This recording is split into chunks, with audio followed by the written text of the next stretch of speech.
دوستان سلام. دیشب یه شعری نوشتم. البته من شاعر نیستم ولی خب به شعر علاقه دارم. گاهی هم چند تا خطی می نویسم.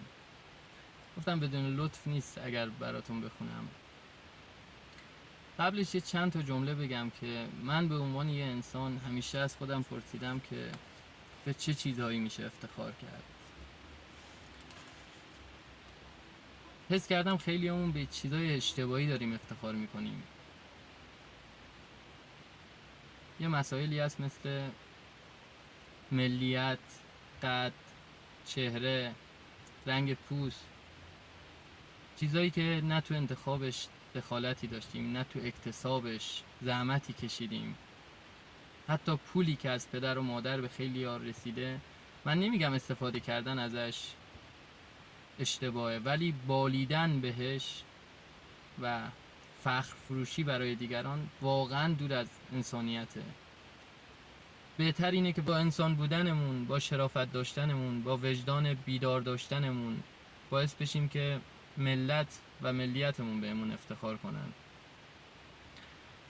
این شعر رو براتون میخونم. شاید پیام من این باشه که قبل از پولدار بودن، قد بلند داشتن، چهره خوب داشتن، پوشش زیبا داشتن، ملیت خوب داشتن، قبل از همه اینا واجبه که انسان باشیم.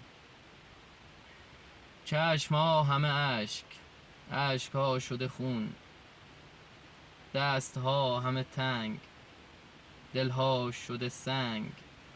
امید پر کشید از سر، فریاد زدیم اما چشم‌ها همه کور، گوش‌ها همه کر. بابا نمازش را دیریست رها کرده، ماندم که تنگ دستی با او چه ها کرده. انگار امیر ما این را نمیداند، فقر از دری آید ایمان نمیماند. افکارمان همه مملو ز بیماری است، دستی اگر گیریم بهر ریاکاری است. پوشیده است دشمن اینجا لباس دوست، این شده افتخار نژاد و رنگ پوست.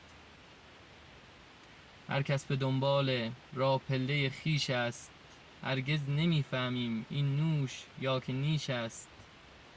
آنچه ازم بردیم آب نیست آبروست، حرفی نمیماند انسانم آرزوست.